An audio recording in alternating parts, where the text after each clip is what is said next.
কাজী নজরুল ইসলাম। ঝিঙে ফুল। ঝিঙে ফুল। সবুজ পাতার দেশে ফিরোজিয়া ফিঙ্গে কুল। ঝিঙে ফুল। গুলমে পর্ণে। লতিকার কর্ণে। ঢলঢল স্বর্ণে। ঝলমল দোলো দুল। ঝিঙে ফুল। পাতার দেশের পাখি বাধা হিয়া বোটাতে। গান তব শুনি সাঝে তব ফুটে ওঠাতে। পৌষের বেলা শেষ। পরি জাফরানি বেশ। মরা মাচানের দেশ। করে তোলো মশগুল। ঝিঙে ফুল। শ্যামলী মায়ের কোলে সোনামুখ খুকুরে। আলুথালু ঘুমু যাও রোদে গলা দুপুরে। প্রজাপতি ডেকে যায়। বোটা ছিঁড়ে চলে আয়। আসমানে তারা চায়। চলে আয় এ অকুল। ঝিঙে ফুল। তুমি বলো, আমি হায়। ভালোবাসি মাটি মা, চাই না ও অলকায়।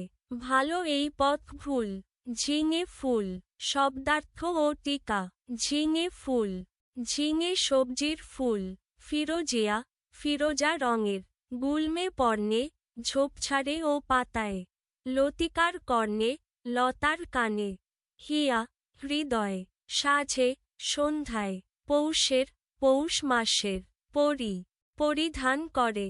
জাফরানি, জাফরান রঙের। মাচান, মাচা। পাটাতন। আলুথালু, এলোমেলো। মঙ্গুল, বিভোর। মগ্ন। অকুল, কুল বা তীরবিহীন। সীমাহীন। অলকা। স্বর্গের নাম। হিন্দু ধর্মের ধন দৌলতের দেবতা কুবেরের আবাসস্থল। পাঠের উদ্দেশ্য, পরিবেশ চেতনা অর্জন ও প্রকৃতির প্রতি ভালোবাসা সৃষ্টি। পাঠ পরিচিতি। কাজী নজরুল ইসলাম বিদ্রোহী কবি হিসেবে পরিচিত হলেও প্রকৃতির প্রতি তার ভালোবাসা ও মমত্ববোধ ছিল গভীর। ঝিঙে ফুল কবিতায় কবির এই প্রকৃতিপ্রেমের পরিচয় পাওয়া যায়। আমাদের অতি পরিচিত ঝিঙে ফুলকে উদ্দেশ্য করে তিনি এই কবিতাটি লিখেছেন। পৌষের বেলা শেষে সবুজ পাতার এ দেশে জাফরান রং নিয়ে ঝিঙে ফুল মাচার উপর ফুটে আছে। তাকে বোটা ছিঁড়ে চলে আসার জন্য প্রজাপতি ডাকছে। আকাশে চলে যাওয়ার জন্য তারা ডাকলেও ঝিঙে ফুল মাটিকে ভালোবেসে মাটি মায়ের কাছেই থাকবে। এই কবিতায় প্রকৃতির প্রতি কবির ভালোবাসা একটি ঝিঙে ফুলকে কেন্দ্র করে অত্যন্ত চমৎকারভাবে ফুটে উঠেছে। কবি পরিচিতি। কাজী নজরুল ইসলাম বিদ্রোহের কবি, প্রেমের কবি, মানবতার কবি।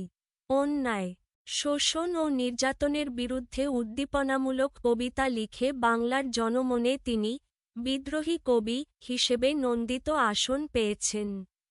বহু বিচিত্র ও বিস্ময়কর তার জীবন। ছেলেবেলায় লেটোর দলে গান করেছেন। রুটির দোকানের কারিগর হয়েছেন। যুদ্ধে যোগ দিয়ে সেনাবাহিনীর হাবিলদার হয়েছেন। ব্রিটিশদের বিরুদ্ধে রাষ্ট্রদ্রোহের অপরাধে কারাবরণ করেছেন। পত্রিকা সম্পাদনা করেছেন। তার সৃষ্টি বিস্ময়কর। কবিতা, উপন্যাস, নাটক, সঙ্গীত ইত্যাদি রচনার মাধ্যমে যে জগৎ তিনি তৈরি করেছেন তা অভিনব। তিনি যে শুধু বড়দের জন্য অনেক গ্রন্থ লিখেছেন তা নয়, ছোটদের জন্যও তিনি লিখেছেন অনেক কাব্য, গান, নাটক ও গল্প। ছোটদের জন্য লেখা তার কাব্যগ্রন্থ হচ্ছে ঝিঙে ফুল, পিলে পটকা, ঘুমজাগানো পাখি, ঘুমপা রানী মাসি পিসি এবং নাটক পুতুলের বিয়ে। নজরুলের কবিতা ও গান বাংলাদেশের মুক্তিযুদ্ধে প্রেরণা হিসেবে কাজ করেছে। তার লেখা গান চল চল চল আমাদের রণসঙ্গীত। তিনি আমাদের জাতীয় কবি। নজরুলের জন্ম 1899 খ্রিস্টাব্দের 24শে মে ভারতের পশ্চিমবঙ্গের বর্ধমান জেলার আসানসোল মহকুমার চুরুলিয়া গ্রামে। 1976 খ্রিস্টাব্দের 29শে আগস্ট তিনি ঢাকায় মৃত্যুবরণ করেন। ঢাকা বিশ্ববিদ্যালয়ের কেন্দ্রীয় মসজিদের পাশে তাকে সমাহিত করা হয়। কর্ম অনুশীলন 1. 15টি ফুলের নাম লেখো। ফুলের রং, আকৃতি, পাপড়ি, গন্ধ ইত্যাদি সম্পর্কে তথ্য দাও। গোলাপ। রং লাল, গোলাপি, সাদা, হলুদ।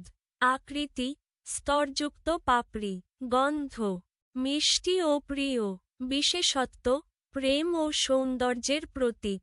জুঁই রং সাদা, আকৃতি ছোট ছোট পাপড়ির মালা, গন্ধ খুবই মিষ্টি ও তাজা। বিশেষত্ব সন্ধ্যার সাথে ভালো গন্ধ ছড়ায়। কোমল আলতা ল্যাভেন্ডার, রং বেগুনি, আকৃতি ছোট লম্বা পাপড়ি, গন্ধ মনোরম আরামদায়ক। বিশেষত্ব সুগন্ধি ও স্নিগ্ধতা বৃদ্ধি করে। চম্পা রং সাদা হলুদ, আকৃতি বড় পাপড়ি, সুন্দর সমবায় ল্যায়, গন্ধ শক্তিশালী, দূর থেকে পাওয়া যায়। বিশেষত্ব পূজার অনুষ্ঠানে ব্যবহৃত।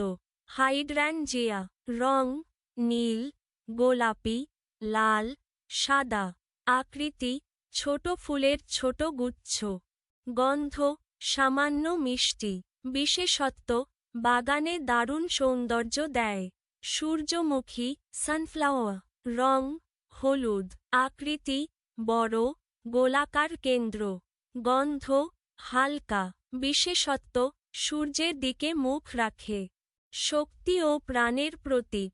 লিলি রং সাদা গোলাপি কমলা, আকৃতি বড় আকর্ষণীয় পাপড়ি, গন্ধ খুবই সুগন্ধি। বিশেষত্ব পবিত্রতা ও সৌন্দর্যের প্রতীক। টিউলিপ রং লাল হলুদ গোলাপি সাদা, আকৃতি কাপের মতো ফুল, গন্ধ প্রায় নেই বা হালকা। বিশেষত্ব বসন্তকালের প্রধান ফুল। ঝিঙে ফুল, রং ফিরোজা বা হালকা কমলা, আকৃতি ছোট 5 পাপড়ির, গন্ধ হালকা মিষ্টি। বিশেষত্ব সবজি ও খাদ্য হিসেবে ব্যবহারযোগ্য।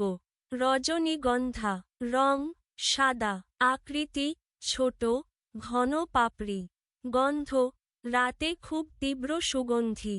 বিশেষত্ব প্রেম ও রাত্রি উদ্দীপনার প্রতীক। গ্ল্যাডিওলাস, রং লাল গোলাপি সাদা হলুদ, আকৃতি লম্বা খণ্ডিত গুচ্ছ, গন্ধ হালকা। বিশেষত্ব বিজয় ও সম্মানের প্রতীক। মরিগল্ড টাগেটিস, রং হলুদ কমলা, আকৃতি ঘন গোলাকার পাপড়ি, গন্ধ কিছুটা তীব্র। বিশেষত্ব উৎসব ও পূজায় ব্যবহৃত। অর্কিড, রং বেগুনি সাদা গোলাপি হলুদ, আকৃতি জটিল ও নকশাযুক্ত, গন্ধ হালকা। কিছু প্রজাতির প্রায় নেই। বিশেষত্ব বিলাসবহুল সৌন্দর্যের নিদর্শন। বেল ফুল, রং নীল সাদা, আকৃতি ঘণ্টার মতো, গন্ধ হালকা মিষ্টি। বিশেষত্ব বাগানে সুন্দর ঝুলন্ত চিহ্ন। গাঁদা, রং সাদা হলুদ কমলা, আকৃতি ছোট রঙিন পাপড়ি, গন্ধ হালকা মিষ্টি। বিশেষত্ব পূজা ও সাজে ব্যবহৃত। নমুনা প্রশ্ন, বহুনির্বাচনী প্রশ্ন। 1. ঝিঙে ফুল কী রঙে ফুটেছে? উত্তর গ ফিরোজিয়া। 2. ঝিঙে ফুল কবিতায় কবির কোন মনোভাব প্রকাশ পেয়েছে? উত্তর ঘ প্রকৃতির প্রতি ভালোবাসা। উদ্দীপকটি পড়ে 3 ও 4 নম্বর প্রশ্নের উত্তর দাও। আবু বকর বহুদিন ধরে শহরে বাস করছে। গ্রামে জন্ম হলেও গ্রামের সেই চমৎকার দৃশ্য আর সে দেখতে পায় না। সর্ষে ফুলের হলুদ বনে প্রজাপতির লুটোপুটি যে কত মনোরম তা দেখার জন্য আবু বকর এবার গ্রামের বাড়িতে যাবে। সে অনেক মজা করবে। 3. আবু বকরের গ্রামে যাওয়ার আগ্রহ। ঝিঙে ফুল কবিতার কোন চরণটিতে ফুটে উঠেছে? উত্তর ঘ ভালোবাসি মাটি মা। অ 4. ঝিঙে ফুল কবিতার সাথে তুলনীয় যে বিষয়টি উদ্দীপকে রয়েছে তা হল আই. প্রকৃতির প্রতি ভালোবাসা, ই. দেশের প্রতি অনুরাগ, ই. সৌন্দর্যপ্রেম। কোনটি ঠিক? উত্তর ঘ আই, ই ও ই। কারণ উদ্দীপকে আছে প্রকৃতির প্রতি ভালোবাসা, সর্ষে ফুলের বন। প্রজাপতির লুটোপুটি, দেশ বা গ্রামের প্রতি অনুরাগ, এবং সৌন্দর্যপ্রেম, মনোরম দৃশ্য উপভোগ করার আকাঙ্ক্ষা। সৃজনশীল প্রশ্ন ১। আব্দুর রবের একমাত্র ছেলে ফয়সাল। লেখাপড়ায় সে বেশ ভালো। ফয়সালের মামা তাকে ঢাকায় এনে লেখাপড়া করাতে চান। কিন্তু ফয়সাল গ্রামের এই চমৎকার পরিবেশ ছেড়ে কোলাহলপূর্ণ ঢাকায় যেতে চায় না। ক। ঝিঙে ফুলকে কাছে পাওয়ার জন্য কে আহ্বান জানিয়েছে? উত্তর, প্রজাপতি ঝিঙে ফুলকে বোটা ছিঁড়ে কাছে আসার জন্য আহ্বান করেছে। খ। চাই না ও অলকায় চরণটি দ্বারা কি বোঝানো হয়েছে? উত্তর, চাই না ও অলকায় চরণটি দ্বারা বোঝানো হয়েছে যে ঝিঙে ফুল স্বর্গ বা কোনো দূরের আকাশী জগৎ চাইছে না, বরং এটি মাটিকে ভালোবেসে মাটি মায়ের কাছে থাকতে চায়। গ। ফয়সালের মামার চাওয়া ঝিঙে ফুল কবিতার প্রজাপতির ডাকের সঙ্গে কিভাবে সম্পর্কিত তা ব্যাখ্যা করো।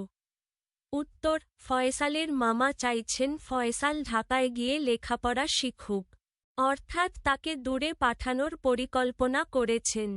কিন্তু ফয়সাল গ্রামের সুন্দর প্রকৃতি এবং প্রকৃতির কাছে থাকার আকাঙ্ক্ষা রাখে।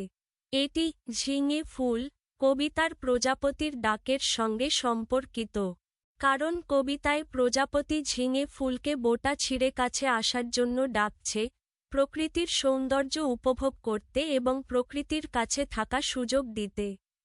অর্থাৎ, উদ্দীপকের ফয়সালের অনুভূতি এবং কবিতার প্রজাপতির আহ্বান উভয়ই প্রকৃতির সঙ্গে সংযোগ ও প্রকৃতির প্রতি আকর্ষণকে প্রকাশ করছে। ঘ। ফয়সাল এবং ঝিঙে ফুলের ইচ্ছা যেন একই সূত্রে গাঁথা। উক্তিটির যথার্থতা নিরূপণ করো।